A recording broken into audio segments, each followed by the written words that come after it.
reunir bajo nuevas condiciones mucho de lo que estaba atrás.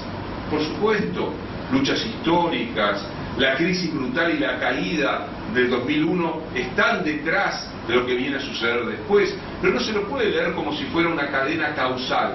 Néstor Kirchner se explica por qué hubo un 2001, porque hubo una década del 90, porque hubo dictadura. No, porque a veces la historia tiene esto increíble, maravilloso y entrañable.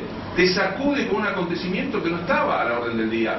En el 2003, la mayoría de los argentinos hubiera votado en primera vuelta con un 60% a Reutemann, si Reutemann hubiese aceptado la candidatura. Imagínense por un instante el país que nos esperaba. Reutemann lo sabía, por eso no aceptó la candidatura. Sabía lo que iba a implicar su gobierno, sabía la sangre y el desafío terrible de enfrentarse a una Argentina que ya no estaba solo en picada y en caída en abismo, sino que había resistencias sociales a la hora del día. Podía haber sido un balotaje entre Menem y López Murphy. Por un par de puntos no aconteció eso. O si De la Sota no hubiera caído en las encuestas a último momento, hubiese sido el candidato que le quedaba a Duhalde. Vino este personaje al que lo conocía muy poca gente, y vino a generar un giro en la historia argentina, ese giro que yo llamo un giro loco en la historia argentina. Entonces, plantear esta idea de la anomalía, o de lo inesperado, o de lo excepcional, no es, como algunos creen, vaciar la historia, sino mostrar que a veces la historia tiene estas lógicas, que a veces lo inesperado acontece, pero lo que hace es volver a iluminar lo que permanecía oscurecido, dándole, de alguna manera, otra significación. No sé si respondiera.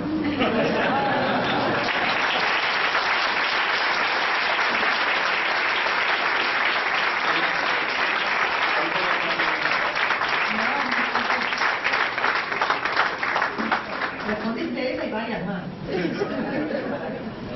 Esta y varias más.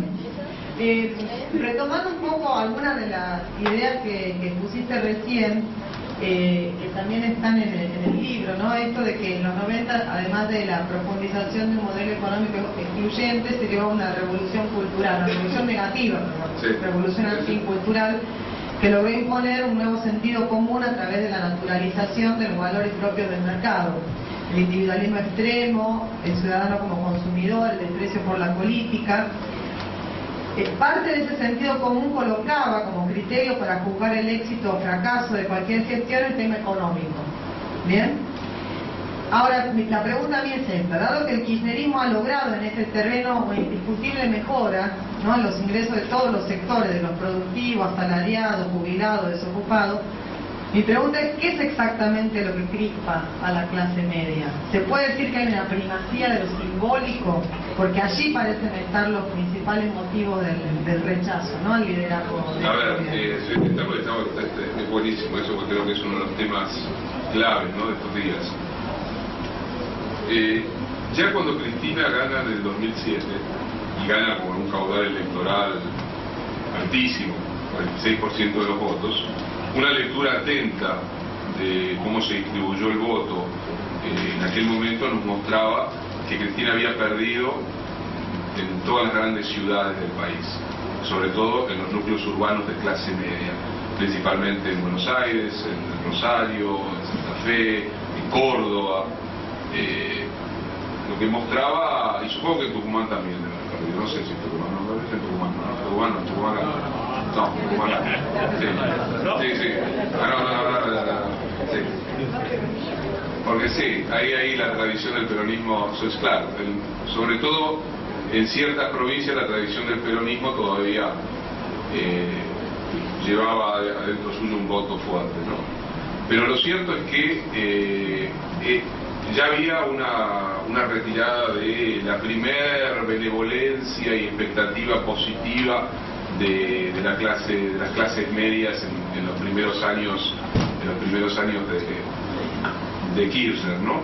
Y allí nosotros discutíamos, y hay algún texto ahí donde yo lo planteo también, que de alguna manera una lectura en el primer kirchnerismo, o en la primera travesía del gobierno de Kirchner, donde en cierto momento se pecó de lo que yo llamaría economicismo.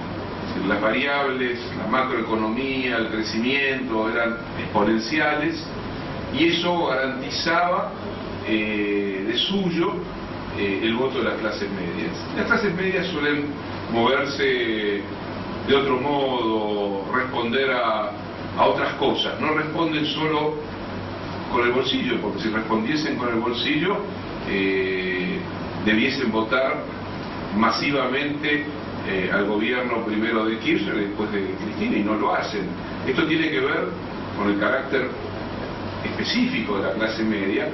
También siempre hay que decir que dentro de la clase media, uno dice la clase media, pero también hay clase media, para no desgarrarnos las vestiduras, hacernos el harakiri y pensar que estamos todos condenados, ¿no?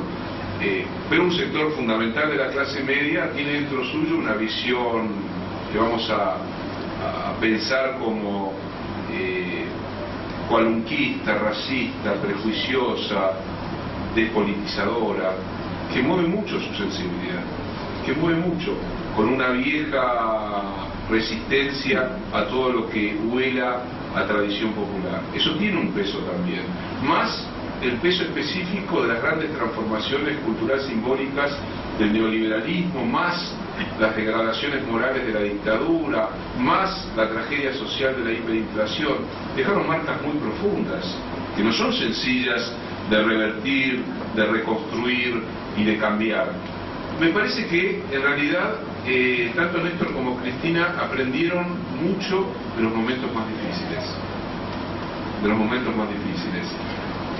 La 125, que fue un momento muy difícil, fue un gran aprendizaje para leer la descomunal importancia de dar la batalla por el sentido, por las palabras, la batalla cultural. Pensar el problema comunicacional, pensar lo que después se convirtió en el gran debate del 2009 y que culminó con la ley de servicios audiovisuales, tiene que ver con la experiencia de visualizar inmediatamente esa alianza estructural entre la corporación mediática, la corporación agraria y los intereses económicos. En una época donde, también esto hay que decirlo, la derecha, el poder, el establishment, ya no son los partidos tradicionales, son los grandes medios de comunicación concentrados en Argentina y en gran parte del mundo, que ocupan un lugar clave en la construcción de sentido, en la vida cotidiana, en la sensibilidad. Yo les comentaba hoy a los jóvenes, cuando nos juntamos a la tarde, que un amigo mío decía, los medios de comunicación son como el agua. Cuando yo agarro el vaso es un acto mecánico, tomo el agua y no estoy pensando en la composición química del agua. Los medios de comunicación en las últimas décadas han entrado en lo más profundo de la vida de cada uno de nosotros. Se acuestan con nosotros, almuerzan con nosotros, educan a nuestros hijos. Por lo tanto, tienen una incidencia en la producción de subjetividad, de imaginarios colectivos, inmensa. Esto no significa que sean todopoderosos, omnipotentes, porque si no, no estaríamos acá discutiendo lo que estamos discutiendo. Significa que tienen un enorme poder, y mucho más cuando ese poder está concentrado, cuando ese poder está absolutamente arraigado en el interior, no solo de las empresas comunicacionales, sino arraigado en todo un dispositivo del capitalismo neoliberal. Pues ya no son solo empresas que tienen intereses en la lógica comunicacional, están como si fueran telas de arañas perfectamente desplegadas en todo el aparato económico de una sociedad.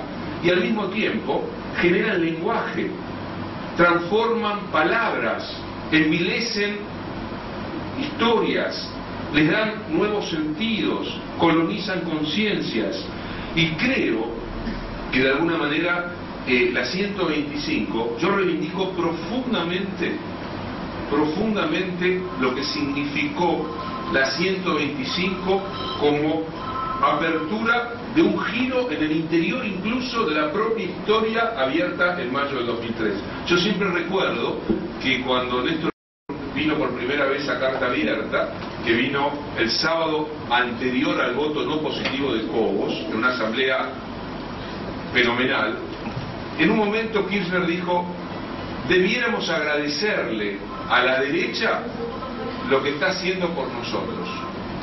Y lo que quería decir era que de alguna manera ahí estaba naciendo también estaban haciendo también la idea de un proyecto que venía de antes, que había sido un proyecto reparador, que había, como él decía, sacado a la Argentina del infierno, pero que ahora, y con el gobierno de Cristina, iba por más, tenía que ir por más, tenía que ir hacia aquello que de verdad pueda generar las condiciones de la transformación argentina, y que frente a eso iba a surgir el poder, iba a surgir el poder. Se podrá discutir si la estrategia era no estrategia, si esto, si había que haber fragmentado, etcétera, etcétera, etcétera, pero lo cierto es que allí se produjo una tensión, se produjo una conflictividad que a muchos de nosotros nos hizo salir a tomar partido, es decir, es ahora o nunca, porque sabíamos que estábamos viviendo un tiempo único, extraordinario en la Argentina contemporánea, y que si perdíamos esta oportunidad,